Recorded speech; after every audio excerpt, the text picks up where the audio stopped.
Welcome to episode 76 of the Selling Your Screenplay podcast. I'm Ashley Scott Myers, screenwriter and blogger over at sellingyourscreenplay.com. Today I'm interviewing Kane Senes, who recently wrote and directed a film called Echoes of War, a post-Civil War drama starring William Forsythe and James Badge Dale. We talk about exactly how he got this film produced, so stay tuned for that. If you find this episode valuable, please help me out by giving me a review in iTunes or leaving a comment on YouTube or retweeting the podcast on Twitter or liking it on Facebook. These social media shares really do help spread word about the podcast, so they're very much appreciated.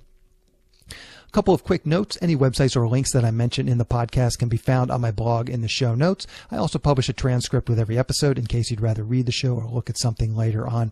You can find all the podcast show notes at www.sellingyourscreenplay.com/podcasts, and then just look for episode number 76.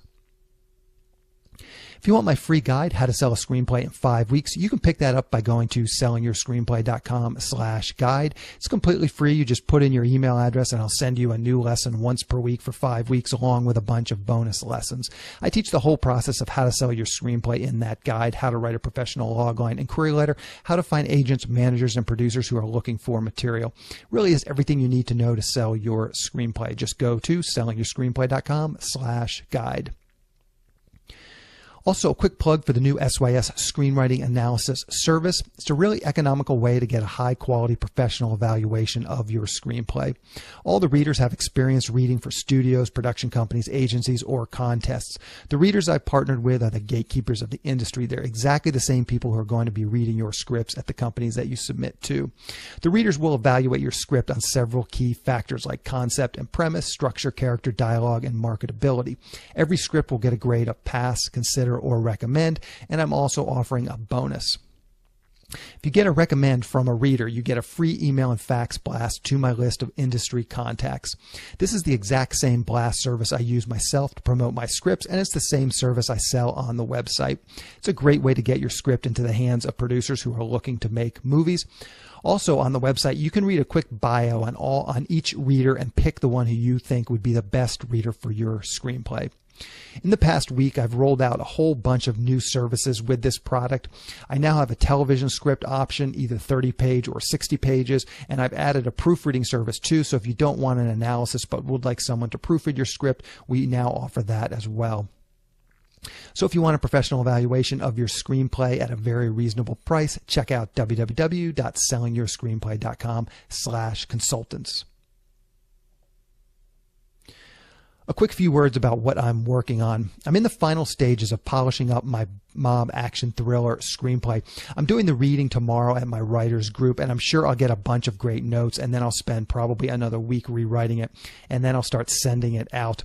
I'm still tinkering with the sci-fi thriller script I optioned last month. I've mentioned this project a few times on the podcast before. I did a read-through with the director and some actors a couple of weeks ago and got some notes from that. So now the director is asking for some more notes and some more, or now the director is asking for some more rewrites. It's nothing too major, probably just in a few hours worth of work, but it is starting to drag on a bit. This is unfortunately a fairly common occurrence. There's the old saying, a script is never finished, only abandoned. Hopefully this director will be ready to abandon this script, at least the rewriting of it, after this next pass. I'm also starting to rewrite the script I finished last summer. It's a sci-fi horror thriller screenplay.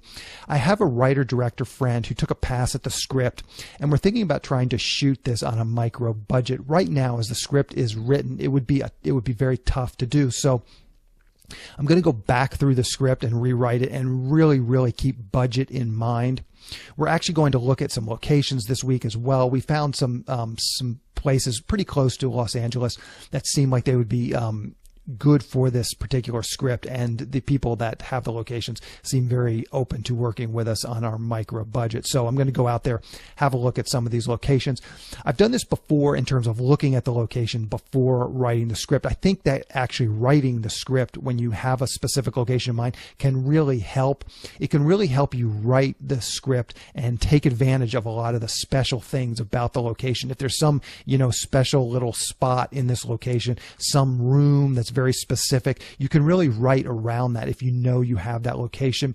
I have done this before. One of the first movies that I ever had produced was a movie called Reunion, and we actually shot it at a friend's house. And I knew, like, before I wrote the script, we went to the friend and said, hey, he's an actor. He was one of the actors in the movies. And we said, hey, can we shoot this movie at your house? He said, sure. So I wrote the script, taking advantage of every single room in the house just to try and open it up a little bit. And it was not a huge house. I mean, it's a 3-bedroom house, living room, kitchen, hallway, bathroom. There was a back patio room, and literally every single room is written into the script. And I was able to do that very efficiently because I knew the location before I wrote the script.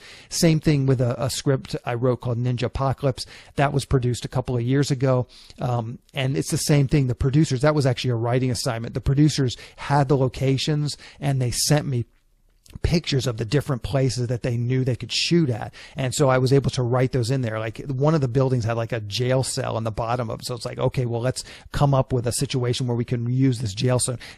There was a boiler room in this beat up old building where they were shooting. So it's like, okay, we'll write the boiler room into the script. And again, I was really able to just use the special, unique features of this location in the script.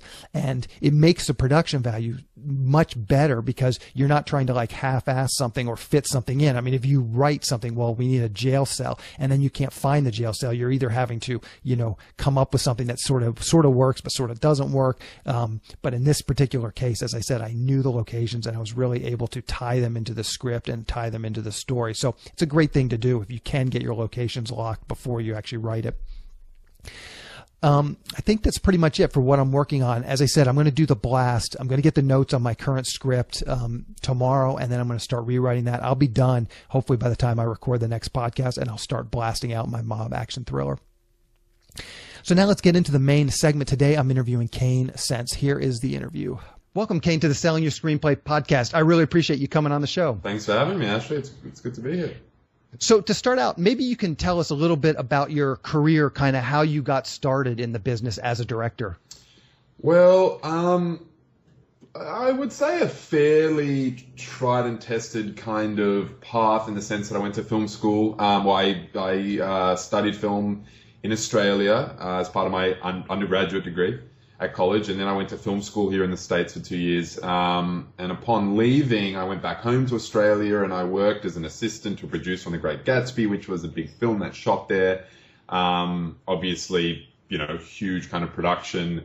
So I learned a lot from that, and while I was doing that, I wrote the script for Echoes of War, and then that's a whole other story, but as soon as that kind of got some traction through some producers in the States we found it, and meeting with actors and things, and then we went off and made that film. But for me, just making short films at school, experimenting on my own on the side, but it really professionally kind of started with assisting people in the film industry, and then going off and making my own film independently. Okay. I want to touch on the shorts. One of the things, as I mentioned in the pre-interview, it's literally sellingyourscreenplay.com. So I get a lot of people emailing me just saying, they're out in the middle of nowhere and they're just trying to get some sort of a foothold in the industry. And I often recommend, I say the easiest thing you can do is to do a short. Write a short script and find someone locally, a director or a producer. You can shoot them nowadays for a few $100s. So I wonder if you can just take us through sort of, did that help you get the money for Echoes of War? And maybe just take us through sort of what you did with your shorts. I noticed on IMDb, they have awards. You had a couple of shorts that are listed. They have awards and stuff. So maybe just take us through, how you produced those and what you did with them to market them, and if they actually helped your career. Sure. Well, I always felt kind of that I was well supported in the sense that I made the shorts at school. You've got teachers there, you've got facilities, there's people that want to work on your film. So that definitely helped me. I'm not saying that film school is necessary in any way. If you can get out there and make your own stuff, then that's great. As long as you're getting that experience, I think that's all that really matters. But for me, just making the shorts, getting them out there, having them win some awards is definitely, it's always helpful. Part of me thinks it's kind of ridiculous, the notion of awards for art in general, but hey, I'll take it. And it's one of those things you slap it on your kind of investor materials when you're trying to build some traction for your film. So that helped. And then I would say the fact that my feature was an adaptation of a short that I actually made as my thesis film in film school, that directly helped me in the sense that I could show potential investors, hey, look, I've actually told a story that's very similar to this on a smaller scale. I've worked in this world. I've researched this time period. The feature obviously became something different and a lot more expansive and grew. But the fact that it was a direct kind of link to this film I had already made that I could show them and I could be like, hey, now imagine this. But on this kind of scale, and read this script, and you'll see the correlation. So from a pitching perspective, that was helpful. I can't really speak as to what would have happened if I didn't have that short. I don't think ultimately the short was the reason why a casting director chose to read the script and champion it. I don't think the short had anything to do with the actors who signed on. That was mostly from the script itself for the feature, and me going and meeting with people and literally kind of selling them on the spot as to why they should help me make this film. Mm-hmm. But I think the short helped get us in the door with some of the investors potentially, although I've never really truly known. No one has ever said to me, hey, your short film is the one that won me over. It's just was something that we added to the packet, and if nothing else, just showed that I directed things before, and I was a first-time feature director, but it wasn't my first time directing.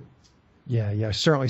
Just very briefly, you just said, it was fun to get those shorts out there. Just tell us, what does that exactly mean? Oh. Did you submit to film festivals? Did you send it to friends? Did your school have some outlets to get that stuff out there? It was really just stone cold submitting to festivals.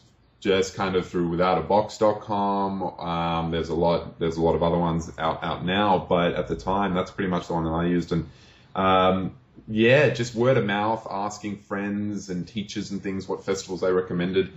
So that was basically it. It was just kind of me reaching out to every kind of everyone out there that I knew of, and then also sending it around in as a private screen to certain kind of individuals that I wanted to see it.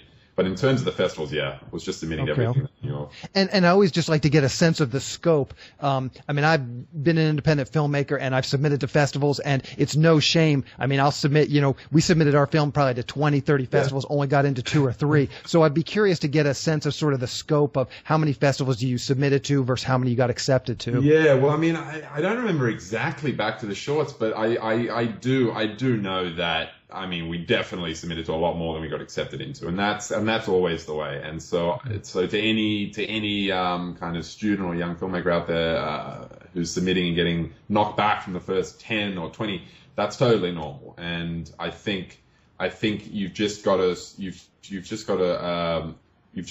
line it up to where the festival sees the film the same way that you do, and they get you on that. They understand the film on that kind of level, and they want it. And I don't think there's any use in going to or in banging on the door of a festival that just kind of hasn't got the same taste as you or doesn't really kind of believe in your film. Because for every one of those, there's another one that really does, and they'll champion the film, and they'll do a lot more for you at the festival if they believe in it. So I don't really care if I get knocked back on a festival. The one that does accept me, I always have a better time at that festival anyway, I feel. So. Yeah, sure.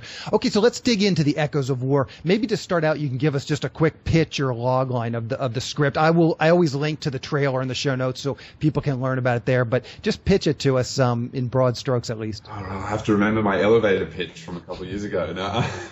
Well, it's basically the story about a soldier who's returning home from the Civil War in America, 1866 it's set, and he returns home to his family in the remote countryside of Texas, in the middle of nowhere, and he thinks he's kind of going to find some peace there. He's seen all of the horrors of war for the last 5 years, and instead he finds that the neighbors have been stealing from his own family while he's been gone, and been stealing food because rations are low, and so he takes issue with this and takes it upon himself to solve the conflict kind of by the only way that he knows how, which really is through the violence that he's been exposed to from the war. So it's a story of kind of bringing the demons home with you and infecting, I guess, this quiet piece of life that was awaiting him. And obviously it kind of goes from there. Yeah, yeah. I'm always curious with a story like this that has really a strong sort of central character. What came first? Was it the character or was it the story as far as just coming up with this idea? Yeah, well, it definitely goes back to the short film, which was always about, well, I guess it started with me wanting to tell a story about the relationship between a family member who's been away for a long time and coming back into the fold. So it was always a family story, but from the perspective of this kind of one guy.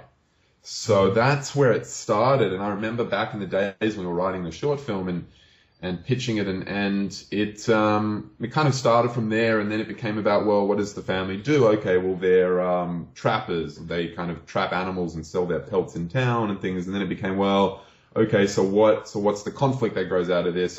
And the backdrop of like the Civil War was always something that we had in mind. So for me, it was more, it was creating the character, the main conflict, which was him reassimilating back to the family unit and the kind of struggles that come from that, and then the world as well. They always went hand in hand, and then came the actual kind of trying to figure out what kind of story or plot, more so story in this case, can grow out of that.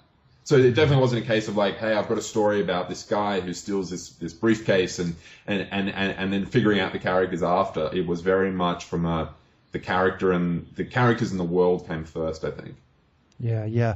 I'm curious, and this was one thing that just really struck out to me as I was preparing for the interview. It sounds like you went to college here in the United States, so that perhaps is part of the answer. But what was fascinating to you about the Civil War? Because especially what you just said, this really is a character piece, and truthfully, you could almost set it in it could be a sci-fi. I mean, because it's really just about that conflict sort of between this guy and his family and then the other family. Well, what drew you? Why did you want to use the American Civil War, and what drew you as an Australian? I'm surprised you even know that much about our American Civil War. I definitely didn't know that much about it until I started to research for the short film. And my co-writer, John Chris, is from Texas. And so I was living with him at the time when I was in college here in the States. And we got talking, and I wanted to do something that was kind of turn of like the century. I just loved the look of that era. A lot of Terrence Malick's earlier films, especially Days of Heaven, his second film, which at the time I was very kind of smitten with it. And so I always thought doing something around the Industrial Revolution, something around like the early 1900s. And then it was John who was like, hey, what about the Civil War? And I obviously had heard about it, but didn't really know kind of the details that well. And so I researched it a lot more. And I thought, hey, like if we set this kind of 40 years earlier, we've suddenly got this amazing backdrop about a kind of country that was torn in two, and what's the aftermath of that? I mean, surely we still feel it here today, and it's a kind of century and a half later. So that became a very interesting time period to play in, because I think as a screenwriter, what you're looking for is conflict always, and drama, and what better backdrop than the aftermath of a civil war, not just a war and soldiers returning home from a world war or from a conflict where Americans fought overseas, but this was an actual one of the bloodiest wars in history, and it was fought on American soil by Americans against Americans, and that's such an unfathomable thing these days. It still boggles my brain that happened. And so that became something that I became very enamored with, and not enamored with, I mean, it was terrible, but something that I became very kind of lost in the research of that. And I don't know, I mean, I think being over here while I made the short film, it was obviously an American film. It wasn't something that I made back in Australia. I think if that had been the case, then maybe it never would have been the Civil War, you know. So I became very into American history while I was here. And I think when you're a foreigner, though, you grow up with this myth of America as this kind of superpower, and you grow up in American music and films and culture, especially when it comes to entertainment. And so we're always trying to figure out well, what is it about America? And I think I just wanted to ask that question. And as soon as you ask that question, you start to break it down, and this notion of the American myth. And it really was founded in times like these. In the wars, wars are such a great kind of yardstick for measuring the history of a nation, you know. And so I think it all kind of stemmed from that. But ultimately, I like to think of it as a family drama, and that's something that's very universal, which I understood. And there's a lot of my personal views and things in there. And a lot of it is based on, I never went to war, but the idea of coming home to my own, when I was in the States and coming home to my own family in Australia, and finding that things have changed while I've been gone, you know. So that's where it kind of grew out of, as opposed to wanting to tell a historical document. But it was just great potential for a story, and I think a very significant time that anyone can be interested in. It doesn't matter where you're from. Yeah. Okay, let's talk about your writing process, and I guess we can apply it specifically to this script. You know, how long did it take you to write the script, and what does your writing process look like? So, I wrote this with John Chris, again, the guy that I co-wrote the script with, and we've written a few others since. So I would say that we're writing partners, we're creative partners. I've written things on my own, the short films and things, but it really, I think I enjoy it a lot more when I write with him. And I've written with others since too, and there's something about having a writing partnership that, for me, works better. Just because not only do you motivate each other, but you've always got someone to throw ideas off of, right? And so for us, it was just a matter of of looking back at the short and saying, look, I don't think we're done with this material. I think we only were scratching the surface. And so as soon as we had figured out how to expand the story, then it just became a matter of kind of sketching out the outline for the film. And the way that we do that is we write down scenes on cards.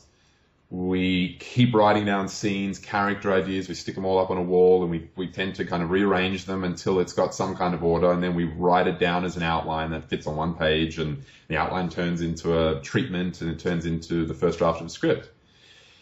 And we write kind of like a tag team. So I might write a scene first and John will rewrite it, or John will write a scene first and I'll rewrite it. And it's really just a matter of going over each other's kind of voice and then adding our own voice, and then having a first draft that we can look back on and figure out what's working, what's not working, and then it goes from there. And draft 2 is very much about kind of tightening the screws and honing in and figuring out what we both want to say.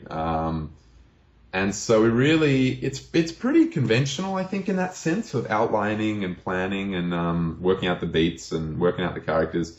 But it's definitely always kind of character first. Like we'll talk for weeks or months on end just about characters. Hey, how about a guy or a woman who's like this, or a kid who's like this, and what's their relation to each other? And once I think we had the families formed, the story kind of came after.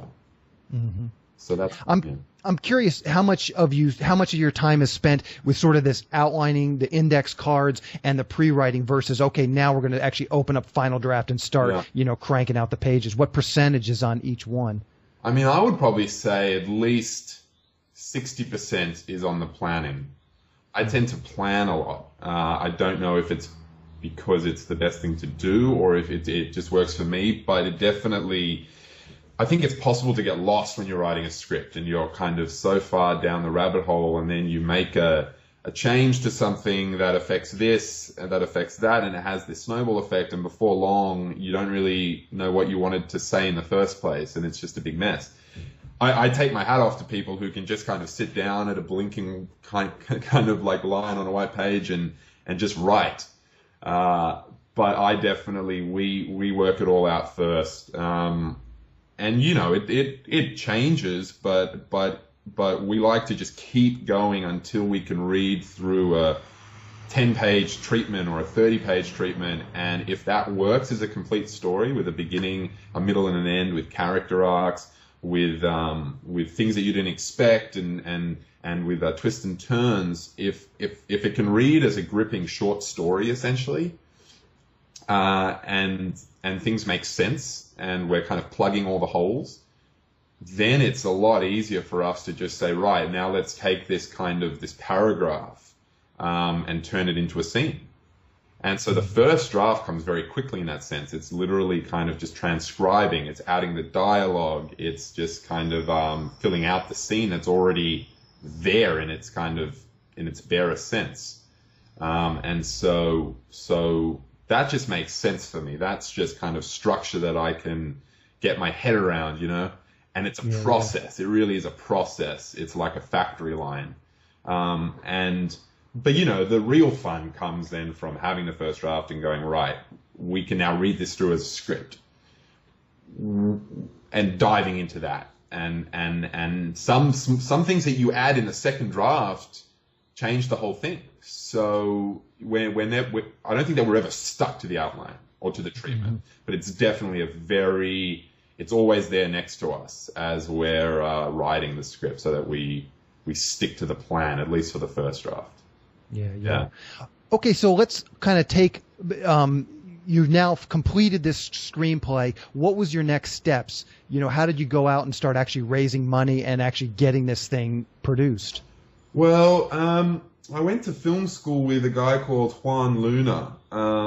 He goes by JMR Luna, who is an independent, he's a producer in his own right, and he's a director too. He directed his first film last year as well. And we went to school together, and I always said, look, when I've written my feature, I'll send it to you, you know, because he wanted to produce. And so he read it and he liked it, and he kind of came on board, and he ended up kind of bringing on board these three other producers who kind of were like a unit together, you know. So they were guys back here in Los Angeles when I was in Australia. And I was working on The Great Gatsby, and I was getting towards the end of that, and they kind of got back in touch and were like, hey, what's going on with this film? I mean, are you still looking to make it? And so they really wanted to do it, and they saw an angle for it, and they had connections over here that I didn't really have, because I'd been home the 2 years since graduating from school, and they had kind of they went to film school here at the AFI, which is a kind of a great school, and they made a lot of connections out of it, and they had been working professionally here for years already. And so we basically just decided to kind of to team up, and they got it in the hands of some good casting directors.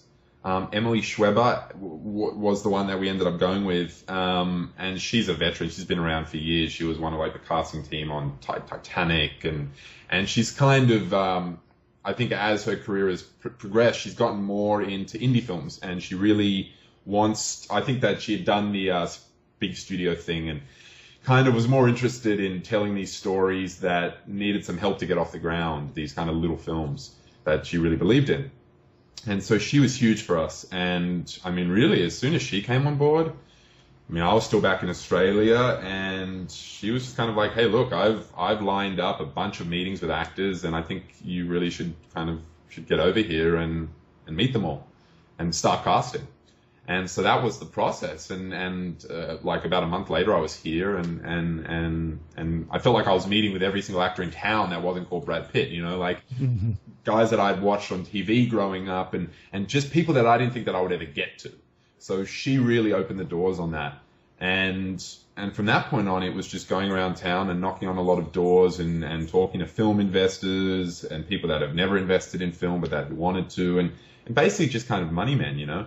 And that's where it grew from, and we managed to find our money that way. But it I definitely think it was because of the cast, as opposed to, I mean, there was no heat on me, you know. So that's where it stemmed from. So our casting director and our producers were really key in taking the script and just putting it out to the world, because we had this thing and we were sitting on it, not really knowing what to do with it, and kind of going around to people in Australia at the time with like I had in our hands, and we raised a little bit of money that way, but not really enough to make a film. And then we did a Kickstarter, and we made a little more money, and so then we had enough to go, hey, we've got enough here to get a casting director on board, to maybe make some offers to some actors.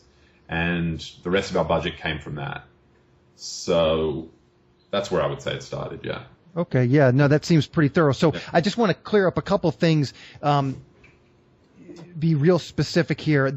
It sounds like you had your cast when you started Go to the Money People. Maybe it was all happening simultaneously, but did you get the letters of intent from the cast, and then that helped you secure the funding, or was it just, more about selling the project and? Well, it was hand in hand. I think we got to a point where we had enough money to make a version of the film, regardless what cast we had.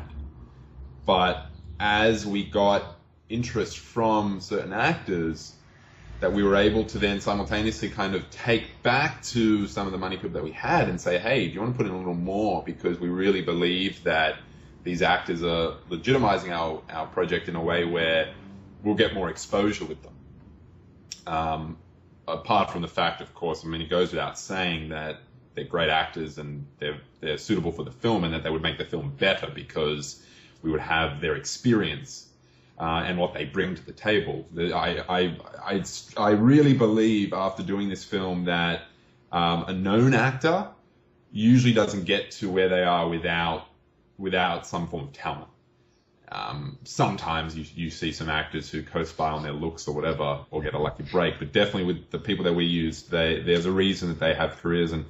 And so as they came on board, I feel like we were able to increase our budget a little bit. And so it was very much a simultaneous thing, but not wanting to kind of make that scrappy little film and just get by, that it ended up still being very tight, and an indie film in like the truest sense of the term.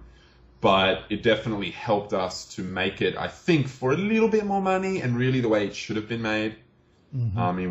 We could have made it for a lot more, but it allowed us to go out and make a film and feel like we're not really compromising anymore on what our vision was. But specifically to answer your question, it definitely was a simultaneous thing. And like I said, there were two versions of the film. There would have been the no budget version, which would have been kind of a little scary, but I think we would have done it.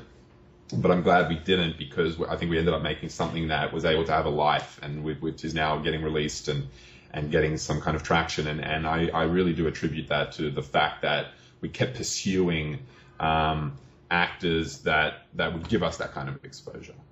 Okay. I just want to run through a couple quick follow-ups on some of the stuff you just said. So it sounds like these producers, the one guy from your film school, and then he brought on these other producers, it sounds like they were the ones who had the connections with these money people, whether it be film financiers or just independent people who wanted to invest in a movie. That was how you got most of those connections? Money actually kind of came from everywhere. I ended up being able to raise a lot from back in Australia, especially a lot of the people that we went to in the early days, like I said, when I was going from door to door and getting no real bites, we were able to go back to some of those people once the film became more of a legitimized thing, I should say. And then actually that original film producer, J.M.R. Luna, was the one who ended up kind of bringing about half of the funding through a kind of connection that he had. So really kind of came from a lot of people, and the other producers going around as well, and bringing some things to the table. But the money definitely was a team effort. John Chris, my writing partner as well, was able to secure some from Texas. So kind of came drips and drabs for about half of it, and then the other half was from an investor that JMR brought to the table. Yeah. Okay. And I'm curious, it's probably on the internet somewhere, but how much did you guys raise during your Kickstarter campaign?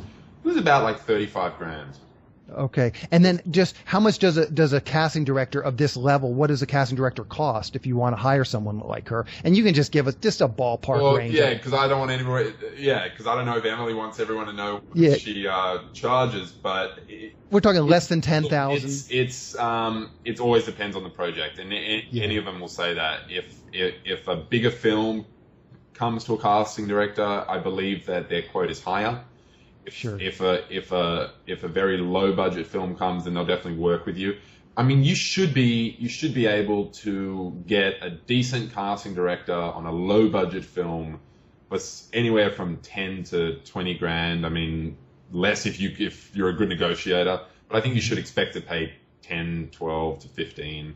I mean, it really just depends what they've got going at the time. If they're more free at that time, or if it's a quiet time, then obviously they'll work with you a little more. But it really does come down to how much they believe in the script, and they won't. Not everyone will kind of bargain that low for everybody. You know what I mean? They've got to be passionate about it. Sure, sure. I'm curious. One other thing that occurred to me as I was preparing for the interview was, and I get a lot of people coming to me with historical dramas, and the one thing you did that I think was really smart was even though it was the Civil War, it was fairly contained. You didn't need the 1,000 rebel guys running across the field with a cannon. So it was still fairly contained, right, even though it was a period piece. But did you get any pushback on that? That's always just, the word on the street, especially the American Civil War, where it's not only a period piece, but I mean, I don't think this is going to necessarily play, in Europe or other Asia countries where they really don't care about the American Civil War. That could have definitely been a knock again. Do you get any pushback on that? Not really, because I think it is set after the war, and it's really, like I said, the war is a backdrop. It's like watching a film about a veteran who comes back from Vietnam or from World War II. It's not necessarily about the war. It's more about how they reassimilate to society or to civilization or to their families. And so I think that's universal. So, I mean, I'm expecting our film to play in Europe and across the world. And there is some interest already from places like that. And I think that's more so to do with the fact that there's a cast that they recognize, that there's a story that is universal enough in the sense that it's really just about two families trying to make do out in the countryside. And it just so happens to be that there was this war that happened that kind of finished a year ago, and they're dealing with the aftermath. So I think we're fortunate in the sense that it works both ways. That it's a film that people who are Civil War aficionados or that are truly interested in the history of America can sink their teeth into. I think home front stories aren't something that are told that often, and especially like there might be some Vietnam home kind of stories about soldiers who return home, but rarely about the Civil War. I mean, we've all seen like Gettysburg and films like that. But this was really something else. It was something about the home front, and yeah, you could say, well, it could be any war. But I think what works specifically with this one is that it was a civil war, and here you have two families on the home front who kind of war against each other when this soldier returns. So it's like a microcosm, mini version of the Civil War. So it took the Civil War itself, the nature of a civil war, took on a larger meaning for us. But I definitely don't think it's necessary in being able to interpret the film. I think it's really just a human story and a family story, and everyone can relate to that. So it works both the ways, I believe. I do too. Yeah. I was just curious if, especially in the early stages, it doesn't sound like you did. Where was this shot? It looked great. Country, was it in Texas? It was shot in Austin, Texas, which strangely enough is kind of where it was set, and we didn't necessarily always think that we were going to make it there. I mean, you've got Louisiana and New Mexico, these states that offer great incentives, and they're working on it in Texas, but definitely not at the time that we shot. The incentives weren't great. But mostly we actually went there because my producing and writing partner John had some connections there and was able to secure us some kind of land to shoot on and things like that.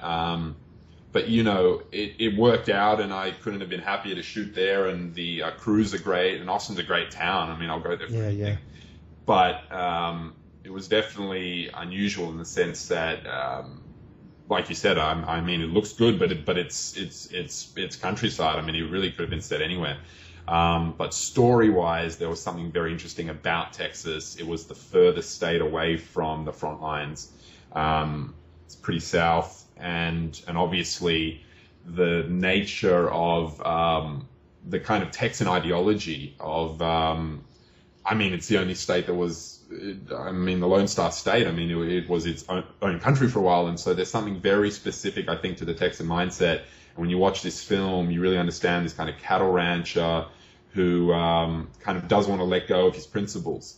And he doesn't want to go, he doesn't want to kind of compromise in any way. And I think you can attribute that in some way to a very kind of patriotic mentality, even though the guy is not really a supporter of the Confederacy, which is kind of the interesting thing about his character, I think. But so story-wise, it made sense, and it just so happened to be that it worked out that we were shooting in hill country in Texas, which is where our story was set. So I was happy. I felt like the omens were there for us. Yeah, yeah. So how can people see Echoes of War? Maybe you can just tell us about when it's being released. It will be a theatrical release, video on demand, Sure. all of that kind of stuff. Yeah, so it's theatrical and video on demand on the same day, on day and date, as they call it, on May 15th, through AMC theaters. Perfect. And it's a select kind of release in theaters, but depending on where you are, I mean, it's coming out in Los Angeles, in Burbank AMC, and I think somewhere else, which I'll need to look up and confirm. We're kind of still locking down all of that now. But New York, Houston, Dallas, and a few other places throughout kind of the country. So about 10 cities in total, and then video on demand on the iTunes Store. I think we're working on a Netflix deal, but that's not locked down yet. So it'll definitely be on one of those providers. And cable, although I'm not sure if it's going to be, which cable provider just yet, but it'll definitely be on at least a few platforms. So that's exciting, and so there'll definitely be a way to see it if people want to see it. Perfect. And I always like to end the interviews. If people want to follow you, keep up with what you're doing, do you have a Twitter account or a Facebook page or a blog? Or you can just mention that stuff. You can find me. It's just my full name. So at Kane Senes, at KaneSenes. Okay. My same name on Facebook. And you can also, if it's easier to remember, you can go and look up at Echoes of War Film. But I believe it's FLM without the I. So at Echoes of War FLM. But if you just look up Echoes of War on Twitter, you'll see it, and Echoes of War on Facebook too. And also just online. I mean, if you Google it, it'll come up with the cinemas that we're going to be at and the dates and things like that. So perfect. Just remember the name, and that's all. Perfect. I'll get all that and I'll put it in the show notes everyone can just can click over to that. Well, Kane, you've been very generous with your time. This has been a great interview. I've enjoyed talking about this film. Thank you, Ashley. Yeah, no, I've really enjoyed it too. Thank you. Good luck with it. Cheers. So take it easy. Thank you very much. Bye. Thank you. Bye. A quick plug for my email and fax blast service. I'm running a special right now where you can purchase 1/3 of the blast for a little more than $50. The total list is around 6,000 contacts, so this first 1/3 is about 2,000 contacts, so still a solid number of producers. I've done this just to lower the barrier to entry so that people can check out the blast without having to invest a whole lot of money up front. The one thing that hasn't changed, I still require that you join SYS Select, which at the time of this recording is just $24.99 per month.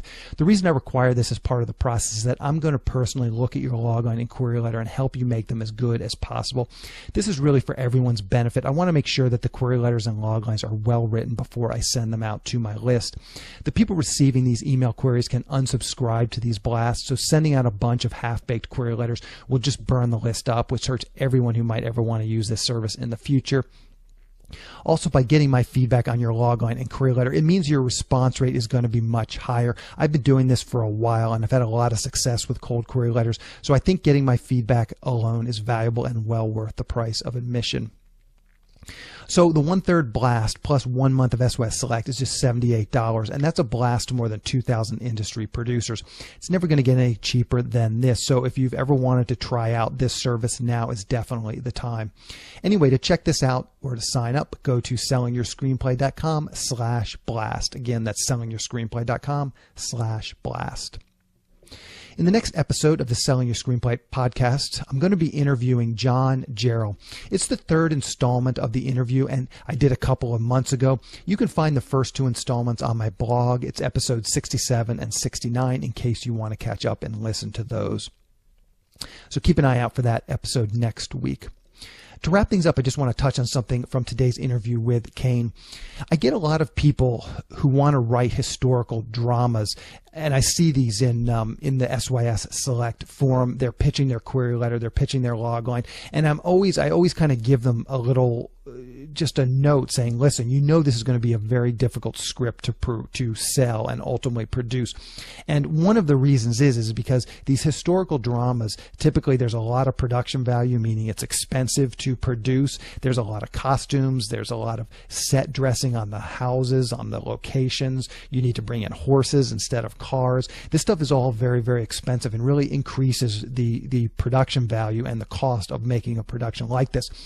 If you're considering writing some sort of a historical drama, a period piece, really anything that doesn't take place in modern times, where you're going to need to use these kinds of, different types of sets and different types of clothes, different types of automobiles, maybe horses instead of cars, I would highly advise you to look at this movie, because this is actually a really good example of how you can do a historical drama fairly cheaply. If you watch this movie, you'll notice there's no big battle scenes. Like, they talk about some of the Civil War battles that the main guy was in. He talks about them, and I'm sure there's always from a director's standpoint, there's always this thing, hey, well, maybe I could just do a flashback and we have this big elaborate battle scene. They didn't do that in this, and I think smartly they didn't do it because it saves them money. So this is a great example of a movie, of a historical drama that could be made on a low budget. The cast is very, very contained. There's maybe 6, 7, 8, 9, maybe like 9 roles total. Maybe even less than that. I think there's 4 and 7, maybe 7 roles. So it's very contained cast. There's really only 2 main locations. There's the house where the one family lives, the protagonist and his family lives, and then there's the house where the antagonist and his family lives. And once you get those locations, it's fairly easy. One of them is just like a little sort of a shack in the middle of the woods. So I'm sure they probably just found that location, and maybe they had to do a little bit of dressing. And then in the South too, sometimes you find these old houses that really look like they haven't been updated. Maybe you got to take down some electric wires. Maybe you got to take a TV antenna or a dish network or something antenna off the house. But other than that, the house looks like it was built in the mid 1800s. So again, you don't need a lot of production value. There were some horses in this, but a lot of the scenes took place in the woods. The woods looks exactly the same now as it does back in the 1800s. So you don't have to like decorate or set that woods. And a lot of the scenes, most of the scenes, there were no horses. It was like there was a lot of scenes where the people would meet in the woods, or they would be in the woods, and it would just be the people, no horses, no animals. So it's just a function of getting those costumes. And again, because the cast is so limited, you only need the 7 costumes. And once you have those costumes, you're pretty much locked in. So again, I think this is just a great example of a movie, of a historical drama, a period piece, and how you can do it on a limited budget. And it feels, by doing something like this, it feels kind of bigger than perhaps it is. I didn't ask him what the exact budget was, but you can watch this and you can see it's a pretty low budget movie. Good production value though. For what they did, they maximized their dollars, because they didn't have to spend, $600,000 on one 30-second shot of a Civil War battle where there's cannons and horses and hundreds of men in Civil War regalia running across a field. They didn't have to get those shots for this movie to work, and I think that's important. So again, if you're thinking of writing historical drama, I would highly advise you check out this movie. Give it a look and really look at what they did and how they did it, and think about maybe, if your movie is a historical drama, think about maybe how you can make it more contained and simple and easier to produce, because that's going to go a long way to helping you sell your script. Anyway, that's the show. Thank you for listening.